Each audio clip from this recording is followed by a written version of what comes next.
اعوذ باللہ من الشیطان اللعین الرجیم بسم اللہ الرحمن الرحیم۔ میں کراچی سے علی احمد اس وقت تیسرے پارے کے دوسرے رباع کا ترجمہ پیش کر رہا ہوں۔ الحمدللہ اس سے پہلی آڈیو ویڈیو میں تلاوت کر چکا ہوں اس رباع کی، اور اب میں اس رباع کا ترجمہ پیش کر رہا ہوں۔ بسم اللہ الرحمن الرحیم۔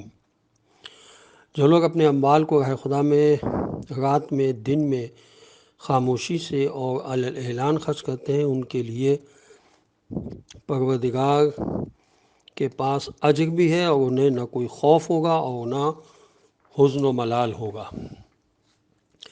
جو لوگ سود کھاتے ہیں وہ روز قیامت اس شخص کی طرح اٹھیں گے جسے شیطان نے چھو کر مخبوط الحواس بنا دیا ہو، اس لیے کہ انہوں نے یہ کہہ دیا ہے کہ تجارت بھی سود جیسی ہے، جبکہ خدا نے تجارت کو حلال قرار دیا ہے اور سود کو حرام۔ اب جس کے پاس خدا کی طرف سے نصیحت آ گئی اور اس نے سود کو ترک کر دیا تو گزشتہ کاروبار کا معاملہ خدا کے حوالے ہے، اور جو اس کے بعد بھی سود لے تو وہ لوگ سب جہنمی ہیں اور وہیں ہمیشہ رہنے والے ہیں۔ خدا سود کو برباد کر دیتا ہے اور صدقات میں اضافہ کر دیتا ہے، اور خدا کسی بھی ناشکر گناہ گار کو دوست نہیں رکھتا ہے۔ جو لوگ ایمان لے آئے اور انہوں نے نیک عمل کیے، نماز قائم کی، زکوٰۃ ادا کی، ان کے لیے پروردگار کے یہاں اجر ہے، اور ان کے لیے کسی طرح کا خوف یا حزن نہیں ہے۔ ایمان والوں، اللہ سے ڈرو اور جو سود باقی رہ گیا اسے چھوڑ دو، اگر تم صاحب ایمان ہو۔ اگر تم نے ایسا نہ کیا تو خدا و رسول سے جنگ کرنے کے لیے تیار ہو جاؤ، اور اگر توبہ کر لو تو اصل مال تمہارا ہی ہے، نہ تم ظلم کرو گے، نہ تم پر ظلم کیا جائے گا۔ اور اگر تمہارا مقروض تنگ دست ہے تو اسے وسعت حال تک مہلت دے دی جائے گی، اور اگر تم معاف کر دو گے تو تمہارے حق میں زیادہ بہتر ہے، بشرطے کہ تم اسے سمجھ سکو، اس معاملے کو سمجھ سکو۔ اس دن سے ڈرو جب تم سب پلٹا کر اللہ کی بارگاہ میں لے جائے جاؤ گے، اس کے بعد ہر نفس کو اس کے کیے کا پورا پورا بدلہ ملے گا، اور کسی پر کوئی ظلم نہیں کیا جائے گا۔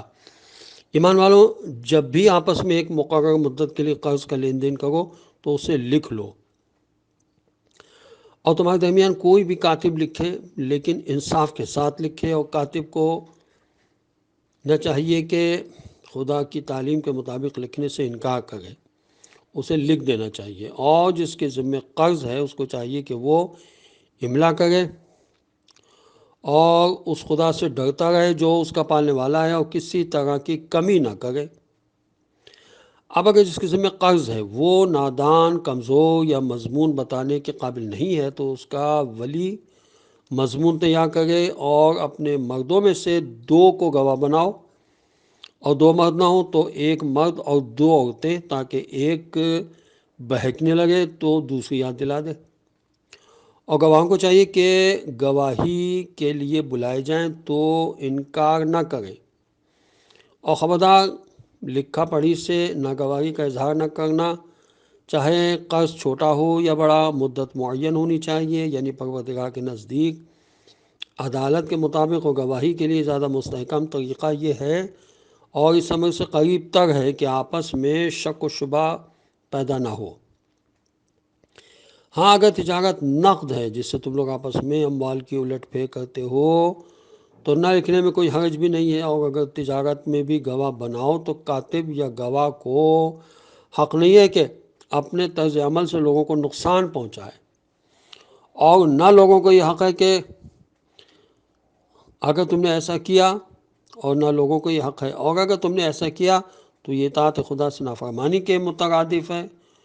اللہ سے ڈرو کیونکہ اللہ ہر شے کا جاننے والا ہے۔ اور اگر تم سفر میں ہو اور کوئی کاتب نہیں مل رہا ہے تو کوئی چیز رہن رکھ دو، اور ایک کو دوسرے پر اعتبار ہو تو جس پر اعتبار ہے اس کو چاہیے کہ امانت کو واپس کر دے اور خدا سے ڈرتا رہے۔ اور خبردار، گواہی کو چھپانا نہیں، کہ جو ایسا کرے گا اس کا دل گنہگار ہوگا، اور اللہ تمہارے اعمال سے خوب باخبر ہے۔ اللہ ہی کے لیے زمین و آسمان کی کل کائنات ہے، تم اپنے دل کی باتوں کا اظہار تم اپنے دل کی باتوں کا اظہار کرو یا ان پر پردہ ڈالو، وہ سب کا محاسبہ کرے گا۔ وہ جس کو چاہے گا بخش دے گا اور جس پر چاہے گا عذاب کرے گا۔ وہ ہر شے پر قدرت و اختیار رکھنے والا ہے۔ رسول صلی اللہ علیہ وسلم ان تمام باتوں پر ایمان رکھتے ہیں جو ان کی طرف نازل کی گئی ہیں، اور مومنین بھی سب اللہ و ملائکہ اور مرسلین پر ایمان رکھتے ہیں۔ ان کا کہنا ہے کہ ہم رسولوں کے درمیان کوئی تفریق نہیں کرتے۔ ہم نے پیغام الہی کو سنا اور اس کی اطاعت کی۔ پروردگار، اب تیری مغفرت درکار ہے اور تیری ہی طرف پلٹ کر آنا ہے۔ اللہ کسی نفس کو اس کی وسع سے زیادہ تکلیف نہیں دیتا۔ ہر نفس کے لیے اس کی حاصل کی ہوئی نیکیوں کا فائدہ بھی ہے اور اس کی کمائی ہوئی برائیوں کا مظلمہ بھی۔ پروردگار، ہم جو کچھ بھول جائیں یا ہم سے غلطی ہو جائے اس کا ہم سے مواخذہ نہ کرنا۔ خدایا، ہم پر ویسا بوجھ نہ ڈالنا جیسا پہلے تو پر ڈالا گیا ہے۔ پروردگار، ہم پر وہ بار نہ ڈالنا جس کی ہم میں طاقت نہ ہو۔ ہمیں معاف کر دینا، ہمیں بخش دینا، ہم پر رحم کرنا۔ تو ہمارا مولا و مالک ہے۔ اب کافروں کے مقابلے میں ہماری مدد فرما۔ اب سورہ مبارکہ آل عمران یہاں سے شروع ہوتا ہے۔ بسم اللہ الرحمن الرحیم، الف لام میم۔ اللہ جس کے علاوہ کوئی خدا نہیں ہے اور وہ ہمیشہ زندہ ہے اور ہر شے اس کے توفیل میں قائم ہے۔ اس نے آپ پر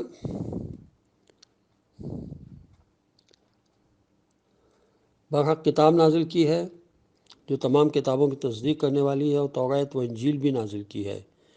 اس سے پہلے لوگوں کے لیے ہدایت بنا کر اور حق و باطل میں فرق کرنے والی کتاب بھی نازل کی ہے۔ بے شک جو لوگ آیت الہی کا انکار کرتے ہیں ان کے واسطے شدید عذاب ہے، اور خدا سخت انتقام لینے والا ہے۔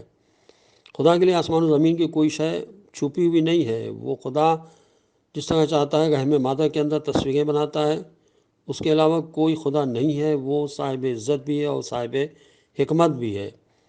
اس نے آپ صلی اللہ علیہ وسلم پر وہ کتاب نازل کی ہے جس میں سے کچھ آیتیں محکم اور واضح ہیں جو اصل کتاب ہیں، اور کچھ متشابہ ہیں۔ اب جن کے دلوں میں کجی ہے وہ انہیں متشابہات کے پیچھے لگ جاتے ہیں، انہی متشابہات کے پیچھے لگ جاتے ہیں تاکہ فتنہ برپا کریں اور منمانی تعویلیں کریں۔ حالانکہ اس کی تعویل کا حکم صرف خدا کو ہے، اور انہیں جو علم میں رسوخ رکھنے والے ہیں جن کا کہنا ہے کہ ہم اس کتاب پر ایمان رکھتے ہیں اور یہ سب کی سب محکم و متشابہ ہمارے پروردگار ہی کی طرف سے ہیں، اور یہ بات سوائے صاحبان عقل کے کوئی نہیں سمجھ سکتا۔ ان کا کہنا ہے کہ پروردگار، جب تو نے ہمیں ہدایت دی ہے تو اب ہمارے دلوں میں کجی نہ پیدا ہونے پائے، اور ہمیں اپنے پاس سے رحمت عطا فرما کہ تو بہترین عطا کرنے والا ہے۔ خدایا، تو تمام انسانوں کو اس دن جمع کرنے والا ہے جس میں کوئی شک نہیں ہے، اور اللہ کا وعدہ غلط نہیں ہوتا۔ جو لوگ کافر ہو گئے ہیں ان کے اموال و اولاد کچھ بھی کام آنے والے نہیں ہیں، اور وہ جہنم کا ایندھن بننے والے ہیں۔ جو حالت فرعون والوں کی اور ان سے پہلے والوں کی ہوئی کہ انہوں نے ہماری آیات کی تکذیب کی، تو اللہ نے ان کے گناہوں کے سبب ان کی گرفت کر لی، اور اللہ سخت عذاب دینے والا ہے۔ پیغمبر صلی اللہ علیہ وسلم، آپ ان کافروں سے کہہ دیں کہ ان قریب تم بھی مغلوب ہو جاؤ گے اور جہنم کی طرف محشور ہوگے جو بدترین ٹھکانہ ہے۔ تمہارے واسطے ان دونوں گروہوں کے حالات میں ایک نشانی موجود ہے جو میدان جنگ میں آمنے سامنے آئے، کہ ایک گروہ راہ حق میں جہاد کر رہا تھا اور دوسرا کافر تھا جو مومنین کو اپنے سے دگنا دیکھ رہا تھا، اور اللہ اپنی نصرت کے ذریعے جس کی چاہتا ہے تائید کرتا ہے، اور اس میں صاحبان نظر کے واسطے سامان عبرت و نصیحت بھی ہے۔ لوگوں نے خواہشات دنیا، عورتیں، اولاد، سونے چاندی کے ڈھیر، تندرست گھوڑے، چوپائے، کھیتیاں، سب مزین اور آراستہ کر دی گئی ہیں کہ یہ متاع دنیا ہے اور اللہ کے پاس بہترین انجام ہے۔ پیغمبر صلی اللہ علیہ وسلم، آپ کہہ دیں کہ کیا میں ان سب سے بہتر چیز کی خبر دوں؟ جو لوگ تقوی اختیار کرنے والے ہیں ان کے لیے پروردگار کے ہاں وہ باغات ہیں جن کے نیچے نہریں جاری ہیں، اور وہ ان میں ہمیشہ رہنے والے ہیں۔ ان کے لیے پاکیزہ بیویاں ہیں اور وہ اللہ کی خوشنودی ہے، اور اللہ اپنے بندوں کے حالات سے خوب باخبر ہے۔ قابل تعریف ہیں وہ لوگ جو یہ کہتے ہیں کہ پروردگار ہم ایمان لے آئے، ہمارے گناہوں کو بخش دے